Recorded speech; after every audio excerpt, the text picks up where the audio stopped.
196. Dirga tercekat. Tubuhnya didesak dan diangkat oleh Lukas ke tembok. Dirga mukanya memerah kesakitan. Broto yang melihatnya jadi khawatir. Lukas. Dia kesakitan. Lukas mengendurkan cengkeraman dan desakannya. Dia banting Dirga ke lantai. Kini malah Lukas menekan dada Dirga dengan lutut. Katakan, di mana kalian menyekap Melanie? Bentak Lukas, kedengaran frustasi. Aku tak mengerti apa yang kau bicarakan, kata Dirga, suaranya serak patah-patah karena habis dicekik. Jangan pura-pura kau. Sungguh. Jika kau berpikir aku ada hubungannya dengan kegiatan geng kelompok Ruji yang baru, kau salah besar. Aku sudah tidak aktif lagi. Di sini aku bahkan bersembunyi dari mereka. Sudah 2 bulan aku tidak keluar apartemen, kata Dirga. Bohong. Kalau kau mau, kuantar kau ke manajer apartemen ini supaya diperlihatkan CCTV. Aku tidak pernah keluar dari tempat ini. Broto menepuk pundak Lukas, memberi sinyal agar Lukas menahan diri dari amukannya. Broto kemudian menengahi, siapa perempuan tadi itu? Dia hanya perempuan sewaan, bukan siapa-siapa, jawab Dirga. Lukas sudah menarik lututnya dan Dirga sudah bisa memosisikan diri duduk menyandar tembok. Dan aku hanyalah ex-anggota yang sedang kabur dari ketua kelompok yang baru. Mana ponselmu? Tanya Lukas. Dirga menunjuk ke meja kecil di samping tempat tidur. Ponsel Dirga ada di laci. Lukas diberitahu passwordnya lalu bisa membukanya. Lukas mencari-cari di pesan dan riwayat telepon. Di riwayat teleponnya banyak sekali telepon masuk yang tak diangkat dan sudah otomatis memblokir. Lalu di aplikasi perpesanan, banyak pesan dari 1 nomor yang Dirga tidak balas. Sisanya adalah pesan kepada perempuan-perempuan sewaan. Dirga punya 5 perempuan reguler yang sering dia sewa. Lukas mendesak kecewa, dia menemui jalan buntu. Betul kan? Sudah percaya kau? Tanya Dirga. Lukas menjawabnya dengan melempar ponsel itu ke tembok hingga pecah berkeping-keping. Dirga syok melihatnya, lalu geleng-geleng. Dia masih punya stok banyak. Jika kau sudah tidak mengabdi di kelompok Ruji, sekarang apa kegiatanmu untuk mendapatkan uang? Tanya Lukas. Aku bekerja sebagai konsultan online. Kalau tidak begitu, aku mengandalkan dari kegiatan bermain game online juga, jawab Dirga. Lukas hampir tidak mempercayai. Apartemen ini cukup mewah. Broto mengernyit sedari tadi. Lukas kemudian menanyainya. Broto, kapan terakhir kali kau bertemu orang ini? Broto mengingat-ingat, lalu menghitung menggunakan buku jari. Sekitar 1,5 bulan yang lalu. Sejak saat itu aku tak lagi memerhatikan orang-orang yang datang mengaku dari kelompok Ruji. Lukas mengusap dagu, berpikir. Siapa ketuanya sekarang? Inilah pertanyaan paling penting yang seharusnya ditanyakan dari awal. Dirga tampak gelisah, bibirnya komat-kamit, mau bicara tapi susah. Lukas mengenali gejala ini. Dirga tampaknya kena ritual bungkam mulut. Seseorang anak buah didoktrin dan diterapi menggunakan cara kejam agar ketika mereka ditangkap oleh musuh, dia tidak akan membocorkan rahasia negara. Katakan, siapa bos kalian sekarang? Broto ikut membentak. Dirga ingin bicara tapi mulutnya tercekat. Lukas kemudian menjelaskan kondisi Dirga. Kalau begitu, tulislah, kata Lukas. Dirga tak bisa melakukannya juga. Tangannya gemetaran tak terkendali ketika dikasih pulpen dan kertas. Bahkan disuruh mengetik di ponsel Lukas saja Dirga juga tak mampu. Broto sangat heran. Trik apa yang dilakukan pemimpin kelompok Ruji kepada Dirga? Tak bisa mengorek langsung dari orangnya. Lukas akhirnya minta bantuan hackernya Topan untuk melacak nomor yang menghubungi Dirga berkali-kali tapi tak diangkat. Dari kamar mandi, perempuan bayaran Dirga menggedor-gedor pintu. Broto merasa terganggu. Dia membuka pintu kamar mandi dan menarik perempuan itu. Selanjutnya perempuan itu ditendang keluar dari unit apartemennya Dirga, di luar tanpa pakaian. Perempuan itu menangis menderu-deru. Broto masuk kembali dan memungut baju dan tas si perempuan itu dan melemparnya keluar. Tak berapa lama hackernya Topan mendapatkan identitas si pemilik nomor itu beserta alamatnya. Nama ketua kelompok Ruji sekarang adalah Kingsley. Ayo kita pergi dari sini, kata Lukas. Broto mengangguk. Sebelum pergi, Lukas menghajar Dirga sampai pingsan dengan sekali tinju di wajah. Siapa namanya? Tanya Broto. Kingsley, jawab Lukas. Berdasarkan pencarian hackernya Topan, Kingsley saat ini berada di kediaman yang merupakan markasnya juga. Lukas mengebut ke sana. Sementara itu Kingsley di rumahnya mendapatkan pesan bertubi dari mantan bosnya dan juga dari Dirga. Memberitahukan bahwa Lukas sedang berjalan menuju tempatnya. Kingsley yang mengetahui reputasi Lukas, memanggil 10 orang anak buahnya untuk melindunginya, berjaga di luar ruangan. Kapanpun juga, Lukas bisa tiba-tiba muncul, Kingsley tahu itu. Lukas mantan tentara elit militer yang sering bertugas ke luar negeri dalam operasi damai gabungan dengan tentara negara lain. Kecurigaannya pun menjadi kenyataan. Lukas tahu-tahu muncul dari sudut ruangan. Kingsley heran bagaimana Lukas bisa masuk ke ruangannya. "Kingsley?" tanya Lukas. Kingsley tersentak kaget, lalu dia mendengar suara tembakan di luar ruangannya. Itu adalah tembakan dari Anton yang sudah memenuhi panggilan Lukas. Menyusul suara tembakan, adalah bunyi tubuh Oleng jatuh ke lantai. Pintu ruangan menjeblak terbuka karena ditendang Anton dan Broto. "Apa maumu?" tanya Kingsley, meskipun dia sudah tahu tujuan Lukas kemari. Lukas segera menerjang Kingsley, lutut menyerang dada. Kingsley langsung roboh ke lantai. Lukas menindihnya dengan lutut. "Katakan di mana Melanie berada atau kau kuhabisi sekarang juga." Lutut Lukas kini pindah ke leher Kingsley. Sekali tekan dia bisa memuntir tulang leher Kingsley.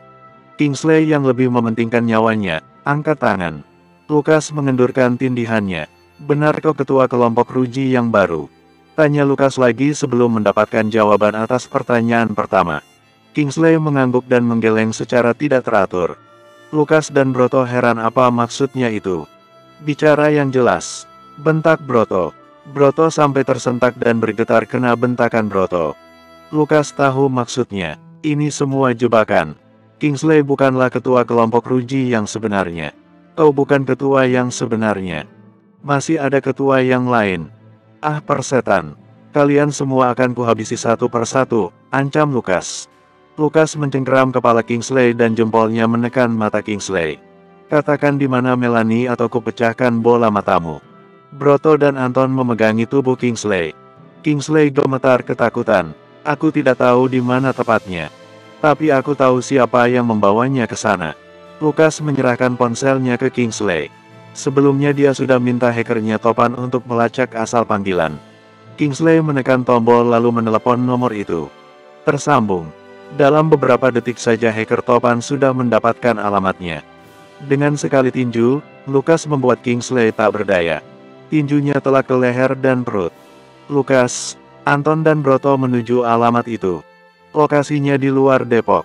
"Lukas, kau tidak merasa ini jebakan?" tanya Anton tiba-tiba. Bersambung. 197. Lukas menyadari dirinya saat ini sedang tak bisa berpikir sejernih biasanya. Apa yang dikatakan Anton ada benarnya. Bagaimana kalau semua ini jebakan? Dan pemimpin kelompok Ruji sebenarnya masihlah Rando Ruji. Dia dibohongi dan dipermainkan. "Bagaimana kau bisa berkata begitu?" tanya Lukas. "Entahlah, ini semua aneh. Broto saja yang berkata jujur. Kelompok Ruji yang mempermainkanmu. Ingat, dendam Rando Ruji," Anton mengingatkan. "Lukas, maaf aku menyeretmu sampai seperti ini. Aku tidak tahu kalau kelompok Ruji bakal melakukan semua ini," kata Broto, bersimpati pada Lukas. Seberandal-berandalnya Broto, kalau sudah melibatkan urusan hati dan wanita, dia bisa ikut merasakan. Yang tadinya dia mau minta Lukas menolongnya, kini berbalik dia yang menolong Lukas. Lukas hanya mendesah. Dia menatap lurus ke jalanan. Anton yang menyetir. Mereka naik mobil van Anton. Sepanjang perjalanan Lukas memikirkan, permainan balas dendam Rando Ruji akan berakhir seperti apa. Lukas duga dia hanya ingin menghukum Lukas atas kematian anaknya. Apa yang dikatakan Rando Ruji di telepon sebelumnya hanyalah bualan belaka. Omong kosong. Bohong. Sial, kenapa Lukas tidak bisa mencirikannya? Jawabannya mungkin satu hal, karena itu memang salah satu keinginan Rando Ruji, pensiun dari urusan geng. Di kepala Lukas, dia dapat mendengarkan Melanie memanggil-manggil namanya, meminta tolong untuk segera dibebaskan. Semakin menit berlalu, panggilan itu semakin intens. Lukas merasa terdesak. Dendamnya kepada Rando Ruji dan gengnya semakin besar. "Aku akan bunuh Rando Ruji," kata Lukas tiba-tiba. Broto terkejut mendengarnya. Anton tenang saja, kalau dia sebagai Lukas, dari awal dia sudah akan membunuh mereka. Lukas tak peduli kalau ini jebakan. Dia akan ke tempat Randoruji, mencari Melanie sekaligus menghabisinya. Kalau kau merasa ini jebakan besar, kau dan Broto tidak perlu ikut turun, tidak masalah. Aku akan butuh kalian di luar, bukan di dalam. Kemungkinan Randoruji akan menyewa petarung-petarung hebat sebagai anak buahnya. Anton dan Broto mengangguk. Dalam satu hari saja Melanie sudah 3 kali diculik. Lukas menyesali itu. Mulai dari sekarang dia akan menolak semua ajakan pertemuan dari perempuan-perempuan selain Melanie. Dia telah sumpah darah. Sumpah yang mengikat seumur hidup. Melanie harus jadi nomor 1 baginya. Kalau dipikir-pikir, semuanya akan berlangsung lancar kalau Lukas bukanlah orang dari militer elit dan tidak ada orang yang penasaran kepadanya. Dan, kalau Lukas tidak ikut campur urusan orang lain. Dalam waktu setengah jam kemudian, mereka sampai di gedung persembunyian Randoruji. Kalian tunggu di sini, aku akan panggil kalian kalau aku butuh bantuan, pesan Lukas. Lukas masuk seorang diri dengan menendang pintu depan gedung itu. Lantai pertama tak ada orang sama sekali. Lukas mencari-cari, menyusuri ruangan yang ada di setiap lantai. Ini mengingatkannya terhadap misi penyelamatan Dr. Zhang. Lukas tidak bisa berteriak memanggil-manggil karena itu hanya akan mengundang anak buah Randoruji. Lukas bergerak dengan mengendap. Keahlian hasil latihan di dunia militer dulu. Dia bisa datang tanpa terdengar langkahnya. Bahkan udara seolah tak bergerak ketika dia lewat. Satu pintu ke pintu lain.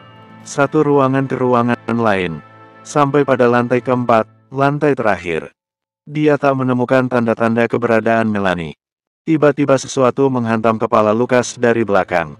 Seketika Lukas terhuyung jatuh dan tak sadarkan diri. Semuanya gelap, kepalanya pengar tak terkendali, berdenyut-denyut. Lukas tak sadar dia diseret dan dibawa masuk ke ruangan lain di luar gedung ini. Sementara itu Anton dan Broto menunggu kabar dari Lukas. Melalui interkom mereka bertanya, "Lukas, status bagaimana?" Tak ada jawaban. Ketika Lukas membuka mata, dia duduk terikat di sebuah kursi besi di tengah-tengah ruangan. Ruangannya gelap sekali, dan hanya tempatnya duduk terikat yang terkena cahaya dari lampu gantung. "Hei!" seru Lukas. Suaranya menggema. Terdengar suara langkah mendekat. Langkah belasan orang. Perlahan-lahan mereka muncul dari kegelapan. Satu orang paling depan bertepuk tangan. Tak disangka seorang Lukas bisa sekalap ini kalau berurusan dengan kekasihnya. "Kau tak berpikiran jernih, kenapa kau Lukas?" "Itu Randoruji." Lukas menggeram, lalu mengumpat, "Keparat. Kau tepat masuk ke dalam perangkapku. Broto dari Brotherhood, sengaja ku buat mendendam kepada kelompok Ruji. Sembari itu aku selalu mengungkit-ungkit namamu. Aku suruh anak buahku untuk membicarakanmu ketika mereka menyatroni bengkelnya. Dan tada, Melanie di sini, kau di sini. Aku akan melakukan pembalasan yang dari dulu ingin kulakukan." Orang bijak berkata, "Mengalahlah untuk menang, jelas Rando. Keparat kau, pergi ke neraka kau." Lukas mengatur napasnya. Dia tidak boleh jadi seperti yang dikatakan Randoruji. Dia tidak boleh kalap. Ini bukan Lukas. Ini bukan Lukas Bratajaya. Nama lengkapnya. Berani-beraninya kau mengusikku lagi. Tidak takut kau keluargamu akan kubunuh semua. Tak berhenti dari Randoruji, aku akan buat semua keluargamu berpikir untuk bunuh diri, ancam Lukas. Randoruji tertawa mencemooh. Mau bagaimana caranya? Caramu mengancam lucu sekali. Lain kali dipikirkan dulu. Interkom di telingamu sudah kami cabut dan hancurkan. Kau tak bisa menghubungi orang-orangmu di luar gedung yang salah. Apa maumu sekarang? Sentak Lukas. Aku ingin sebuah permainan. Aku ingin kekasihmu, Melanie, melihat bagaimana kau disiksa. Tenang, akan kurekam dan suatu saat nanti akan kukirim ke rumahmu sebagai pengingat. Seumur hidup Melanie akan trauma. Randoruji menyuruh belasan anak buahnya untuk membawa Melanie ke hadapan mereka. Melanie dibawa keluar dari kegelapan, berhadap-hadapan dengan Lukas dengan jarak 2 meter. Mulut Melanie disumpal dan diikat dengan kain. Dua orang berdiri sangat dekat dengan Melanie. Di tangan mereka terdapat pisau yang mengkilat kena cahaya lampu, menandakan betapa tajamnya. "Lepaskan ikatan Lukas," suruh Randoruji. Ikatan Lukas dilepas, lalu belasan anak buah melindungi Randoruji dan Melanie. Lukas berdiri, Kakinya agak goyah karena kepalanya masih pusing. Begini permainannya. Jika kau berani menghindar atau melawan segala siksaan dari kami, maka satu goresan pisau akan menimpa wajah cantik Melanie. Kau tidak mau kan menikah dengan perempuan muka robek? Mulai Rando Ruji. Keparat. Geram Rando. Lepaskan Melanie sekarang juga. Tidak bisa begitu, Bung. Kau tidak dengar tadi aku bilang apa? Lepaskan Melanie, atau dalam 15 menit kalian semua akan mati, ancam Lukas. Tangannya sudah mengepal dan adrenalinnya berpacu. Dia tak kuat mendengar rintihan tersiksa Melanie. Coba saja kau bergerak sedikit saja, anak buahku akan menorehkan luka di pipi Melanie. Rando menyingkir dan memperlihatkan pisau tajam sedang dimainkan di atas pipi Melanie. Lukas tak berdaya. Dia tidak bisa membiarkan itu terjadi. Muncul satu orang dari belakang Lukas, tak terdeteksi juga gerakannya. Membuat Lukas mengernyit heran. Kaki Lukas dipukul secara telak di lututnya. Lukas seketika terjatuh dengan lolong kesakitan tak terperi. Sekarang, bersedia kau melakukannya? Karena untuk hal ini, aku akan sangat jujur dan menjunjung tinggi janjiku. Kalau kami sudah puas membuatmu hancur, Melanie akan kami bebaskan. Kalian akan kuantar langsung pulang. Bagaimana? Lukas tak menjawab. Rando Ruji kesal. Ah sudahlah, kebanyakan mikir. Langsung lakukan saja. Kalau dia melawan, kita bunuh dua-duanya. Melanie menjerit dari balik bekapan mulutnya. Lukas bersimpuh. Mata menatap lantai. Sementara itu pemukul baseball bergerak dalam slow motion hendak mendarat di pipi Lukas. Sekarang pertaruhannya, jika Lukas bergerak menghindar, semuanya mati. Bersambung. 198. Lutut Lukas sangat amat nyeri di atas sanggup berdiri. Kurang ajar sekali anak buah Rando yang memukul kakinya pakai tongkat baseball. Sudah begitu dia dihadapkan pada situasi sulit. Yang menjadi perhatian utamanya adalah kilau pisau yang mengancam hendak menggores wajah Melanie. Pisau itu sudah mendarat di pipinya, tinggal menyayat, jika Lukas berusaha melawan atau menghindari serangan. Serangan itu datang dari si pemukul tongkat baseball. Di sudut mata Lukas, tongkat baseball itu kelihatan terayun dengan gerakan lambat. Seperti menanti detik-detik kepalamu dipenggal, peluru menembus batok kepala, nyawa dicabut, kereta hendak menghantam, seolah kilasan masa lalu yang buruk berjejalan depan mata. Lukas tidak sempat memejamkan mata dan mengencangkan rahang. Brak! Getaran akibat pukulan tongkat baseball di sisi kepalanya itu berefek pada kulitnya seolah-olah tercipta gelombang kejut. Beriak! Panas dan sakitnya menjalar merajalela. Mengirim sengatan paling sakit dan mengejutkan saraf-saraf di kepala. Seolah otaknya dijadikan daging yang mesti dipukul alias dipresto. Meski dipukul secara telak begitu dengan tongkat baseball, Lukas tidak rubuh badannya. Dia seperti tiang listrik yang dihantam tongkat. Samar-samar terdengar bunyi teraang. Berdengung. Kepala Lukas pening luar biasa. Seketika sudut-sudut matanya keluar darah. Pipinya bengkak, meretak luka berdarah. Giginya rasanya mau copot semua. Oh tidak, memang ada yang tanggal, gigi gerahamnya ada yang copot. Lukas bertahan demi melihat Melanie tidak disayat wajahnya. Matanya menatap tajam ke orang yang berdiri dekat-dekat dengan Melanie. Saat ini mereka tidak melanjutkan ancaman mereka. Lukas memilih dirinya dianiaya demi Melanie tidak dilukai. Inilah pengorbanannya. Melanie yang melihat Lukas dipukul sedemikian rupa, menitikkan air mata. Lolongan kesedihannya bahkan hampir tak menghasilkan suara. Yang seperti itulah lolongan paling perih dan paling tinggi tingkat kesedihannya. Tidak apa-apa Melanie. Tidak apa-apa. Yang penting kamu selamat, kata Lukas akhirnya dengan suara bergetar dan terbata-bata. Dia berusaha bertahan meski telinganya berdenging nyaring. Efek ini sama persis ketika dulu waktu Lukas masih bertugas di elit militer. Di suatu misi, Lukas berada di jangkauan ledak sebuah granat musuh. Lukas terpental 3 meter, mendarat muka dahulu, lalu telinganya berdenging selama berhari-hari. Bertahanlah, Melanie, Lukas tahu serangan ini tidak akan berhenti di situ saja. Rando Ruji benar-benar menginginkan Lukas lumpuh. Dihajar di depan kekasihnya. Menurut Rando Ruji, mengalahkan musuh adalah tidak dengan membunuhnya, tetapi membuatnya hancur dan terpaksa tetap hidup. Lukas sekarang hanya mengharapkan adanya keajaiban Anton dan Broto bisa menemukannya. Rando Ruji bertepuk tangan. Dia senang sekali melihat adegan tongkat baseball yang terbuat dari kayu tebal tapi tampak seperti terbuat dari baja itu mendarat telak di kepala Lukas. Dia berseru "Oh!" Ketika itu terjadi, dia tak sanggup membayangkan betapa sakitnya.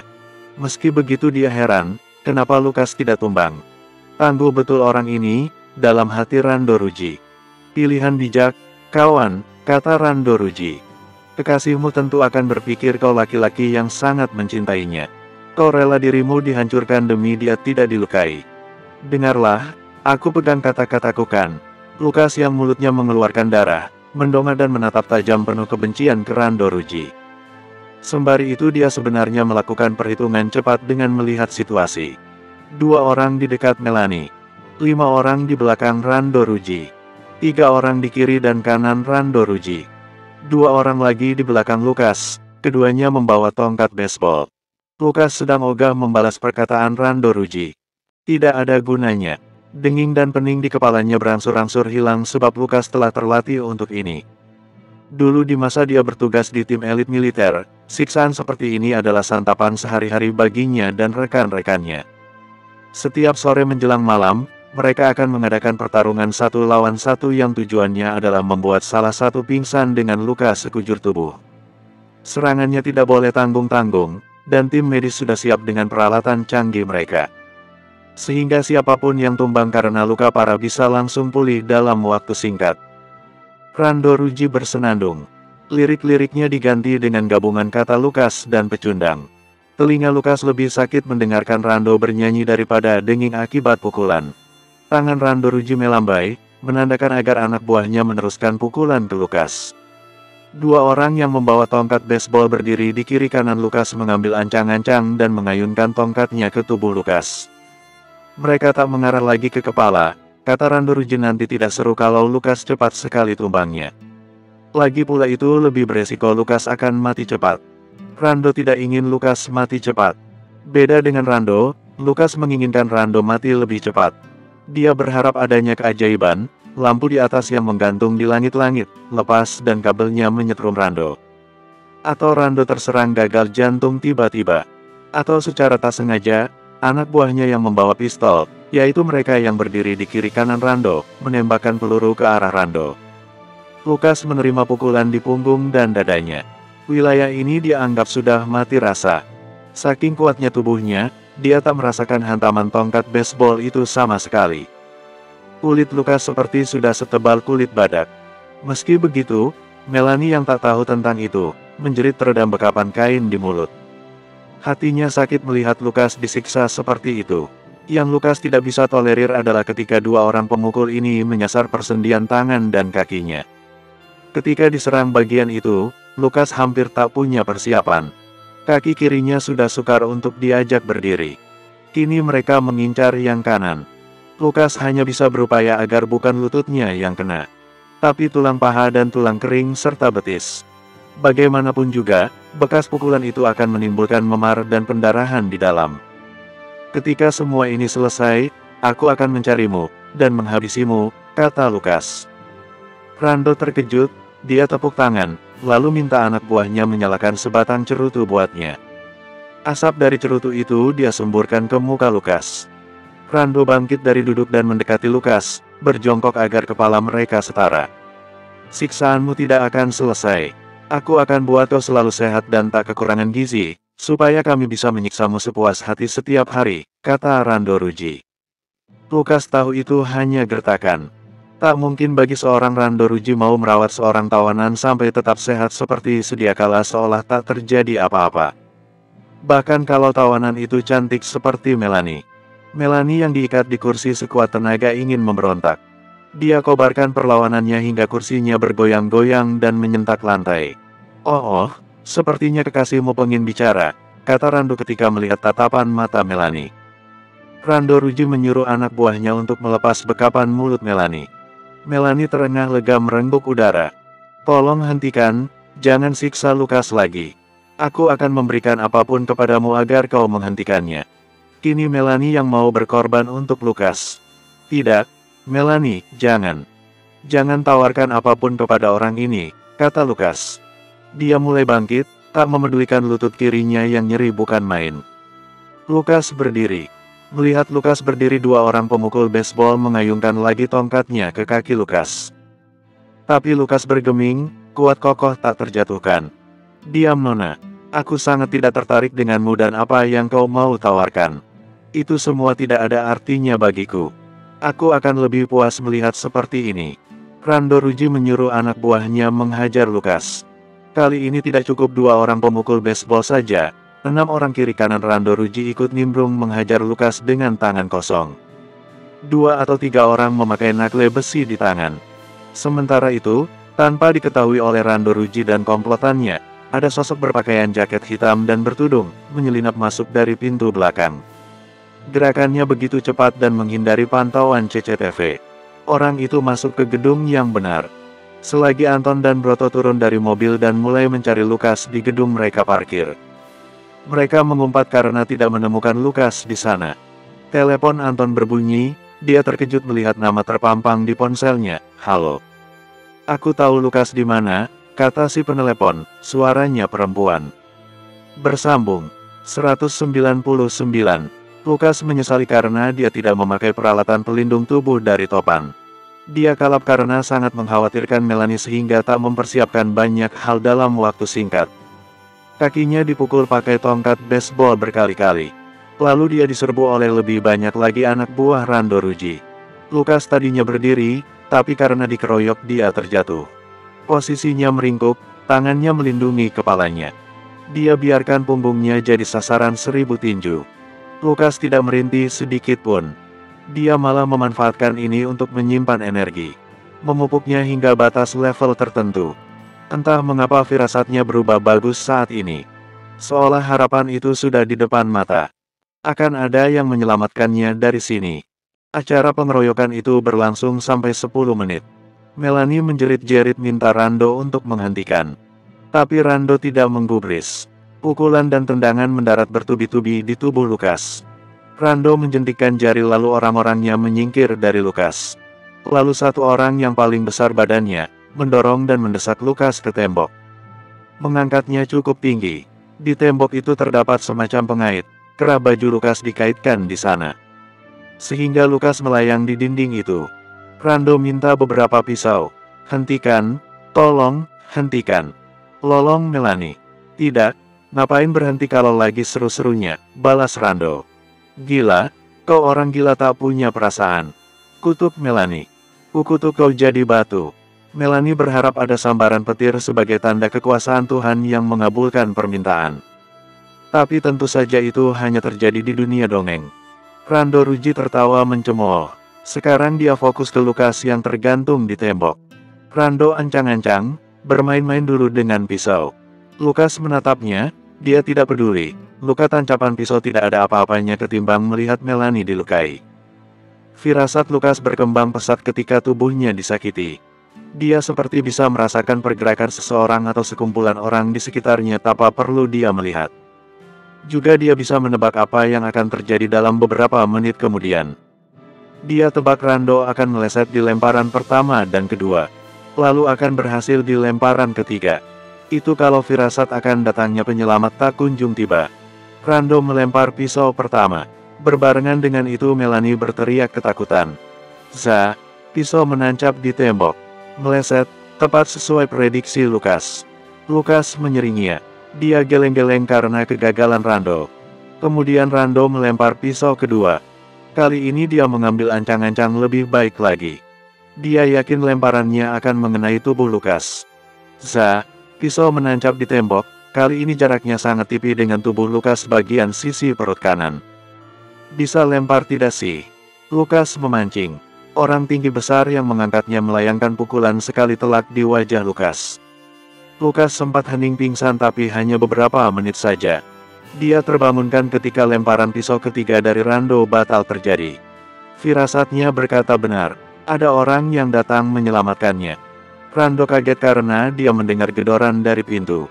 Dia yakin di ruangan penyekapan ini hanya ada dirinya dan belasan anak buah. Rando menyelipkan pisaunya masuk ke kantong. Dia pun menyuruh anak buahnya yang membawa pistol untuk mengarahkannya ke pintu. Lukas menghitung situasi, Ketika semua sibuk mengurusi yang ada di depan pintu, Lukas akan membebaskan diri dari gantungan di tembok ini. Buka. Lukas senang sekali, itu suara Anton. Pintu menjeblak terbuka, Anton menggunakan alat peledak kecil yang akan mengacaukan engsel pintu. Anton memakai goggle infrared sehingga dia bakal bisa melihat dalam kegelapan. Seketika lampu dimatikan oleh sosok orang berpakaian hitam, seorang perempuan. Memanfaatkan itu, Anton mengincar dua orang yang berdiri dekat Melanie. Dengan tembakan jitunya, Anton berhasil menumbangkan mereka. Karena gelap dia memanfaatkan itu untuk menyelipkan diri masuk. Suara tembakan salah sasaran mengarah ke pintu. Mereka menembak dalam gelap. Anton membebaskan ikatan Melanie. Saat melewati Lukas, Anton menyerahkan goggle infrared ke Lukas. Segera Lukas memakainya dan turun dari gantungan. Kakinya masih sakit ketika dia mendarat yang tak begitu mulusnya. Rando rugi murka ketika dia mendapati Melanie dan Lukas sudah tidak berada di tempatnya ketika lampu menyala kembali. Kemana mereka? Anak buahnya pun bengong, mereka sudah sia-sia menembaki pintu malah berakhir dengan hilangnya dua tawanan. Mereka baru sadar bahwa Lukas bukan hilang, tapi pindah tempat. Dia sekarang berada di belakang Rando dengan memegangi pisau dan sudah berada di 1 mili dekatnya dengan leher Rando. Rando telah menyadari, dia tercekat dan tak bisa bergerak. Dia mengangkat tangan. Tembaki Lukas. Perintah Rando. Tapi Tuan, nanti Anda kena, protes salah satu anak buah. Tidak peduli, tembak saja. Mereka pun mulai menembaki arah Rando dan Lukas. Lukas yang tidak suka kena peluru, mendorong Rando ke samping, dirinya pun ikut terjun. Serbuan belasan peluru tidak mengenai mereka karena mereka sudah keburu tiarap. Lukas mengambil pistol kecil dari kantong Rando, dia membuang pisaunya sekarang. Sebagai bukti bahwa Lukas garang, dia menembak 3 kali anak buah Rando tepat di kepala. Aku tidak main-main, kata Lukas. Rando kini tak punya lagi sesuatu untuk menahan Lukas. Goggle infrared Lukas lepas, tadi ketika Anton lewat, dia sekalian menerima sebutir intercom untuk telinga. Dia segera pasang dan menghubungi Anton. Melanie bersamanya. Bagus. Kau bawa pergi Melanie jauh-jauh dari sini. Terima kasih, Ton, ucap Lukas. Mendengar itu Rando tidak senang. Misi dia untuk menghancurkan Lukas di depan kekasih berakhir mentah. Kau tak bisa kabur dari cengkeramanku, ancam Rando. Dirinya sedang ditimpa lutut oleh Lukas. Sosok baju hitam masuk ke dalam ruangan dan menggunakan pisau untuk melumpuhkan belasan anak buah Rando rugi. Pisau-pisau itu menebas dan menyayat nadi-nadi besar.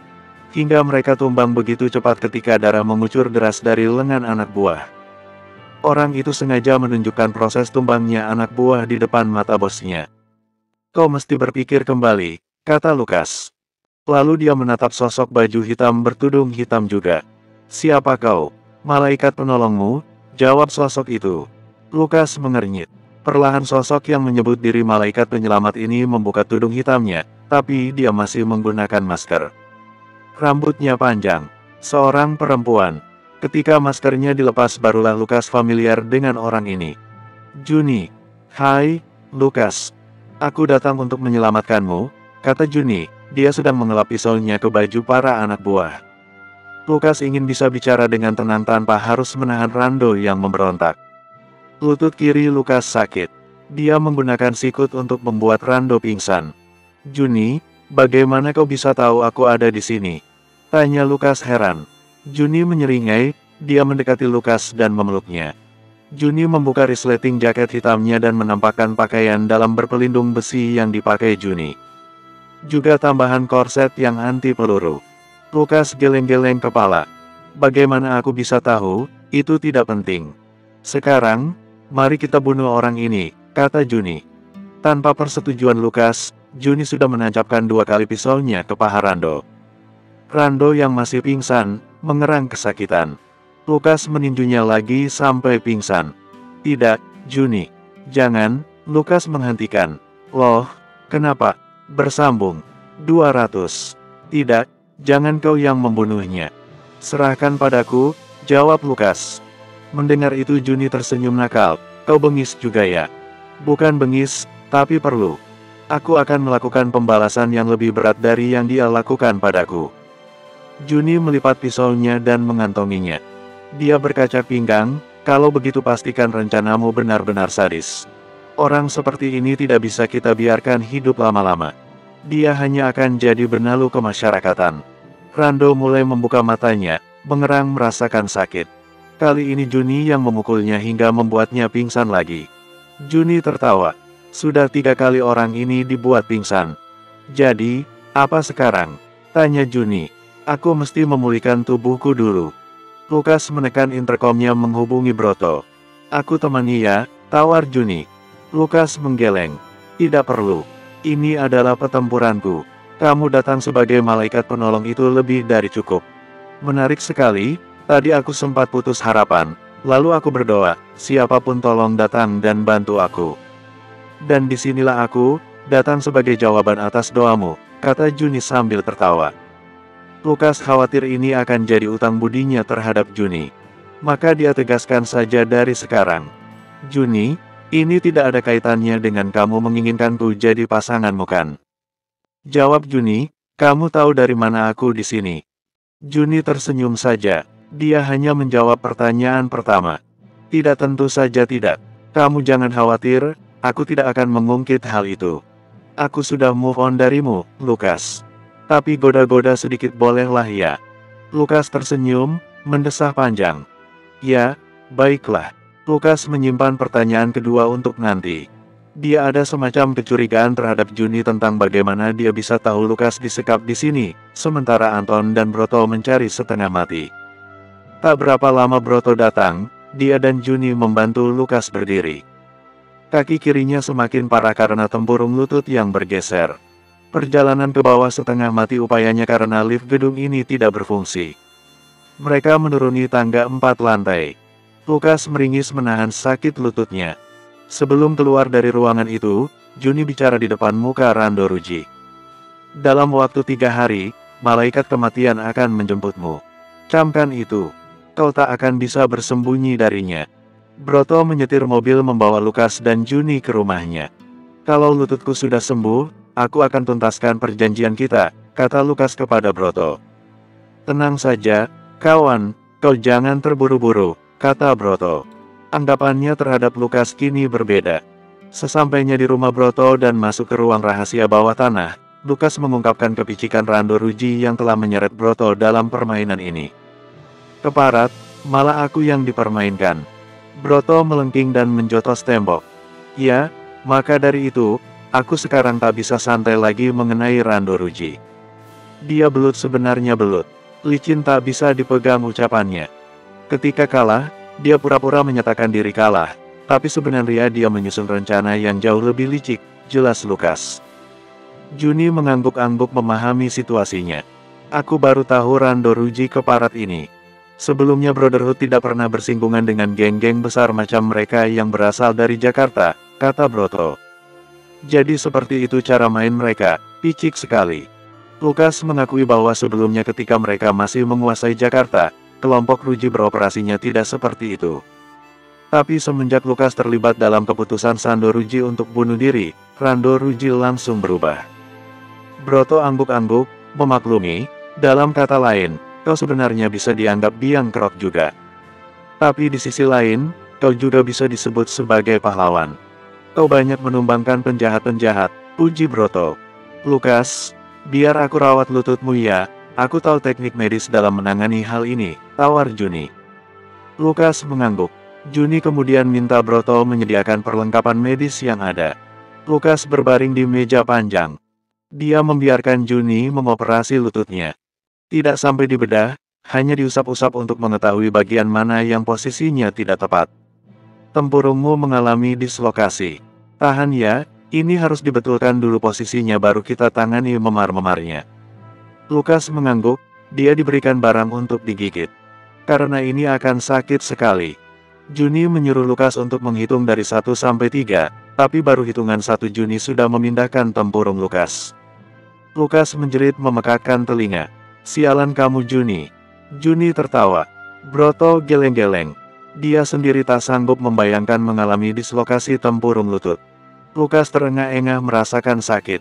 Membiarkannya berlalu secara alami. Tubuhnya mengejang sedikit tadi. Tak beberapa lama, Melanie menelepon Lukas menggunakan ponsel Anton. Dia mengabarkan dirinya sudah sampai di Jakarta. Baik, kamu di sana dulu ya. Aku akan bereskan masalah ini. Sementara aku akan beberapa hari tinggal di sini. Memulihkan diri dulu, baru akan melakukan serangan balasan yang mematikan, jelas Lukas. Melanie menyetujui tindakan Lukas.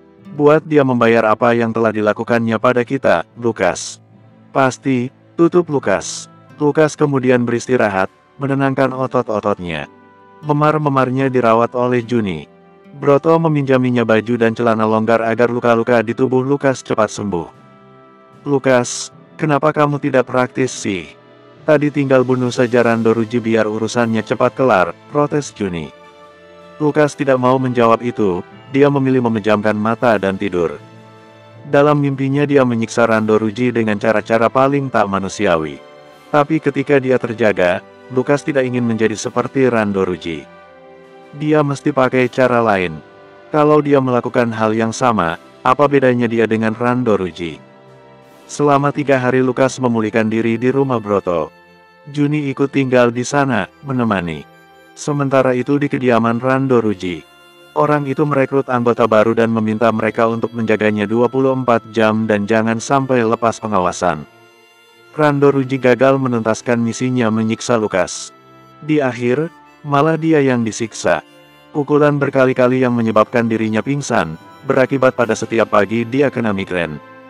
Pada waktu dia tidak sadar, samar-samar dia mendengar rencana Lukas untuk kembali lagi dan melakukan pembalasan. Rando tahu reputasi Lukas, dan kini dia khawatir dengan keselamatan dirinya sendiri. Cara apa yang akan digunakan Lukas untuk membalasnya? Dia tak sanggup memikirkan. Gara-gara itu Randoruji jadi jarang makan. Tubuhnya jadi lemas lunglai. Anak buahnya pada khawatir. Dibawakan perempuan-perempuan cantik dan seksi saja tidak membangkitkan gairah Rando. Dia seperti mayat hidup, yang ketakutan akan kematian yang abadi. Di hari ketiga, Randoruji makin paranoid. Setiap pintu dibuka oleh anak buah barunya, gorden bergeser tertiup angin, suara langkah, derit pintu lemari, dan hal-hal lain, membuatnya mengira bahwa Lukas sudah datang untuk menuntaskan tugasnya melenyapkan Randoruji.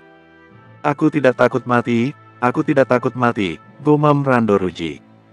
Tidak ada yang tidak takut mati, suara itu mengagetkan Randoruji. Jantungnya serasa copot dan lututnya berubah jadi cairan. Lukas sudah datang. Bersambung.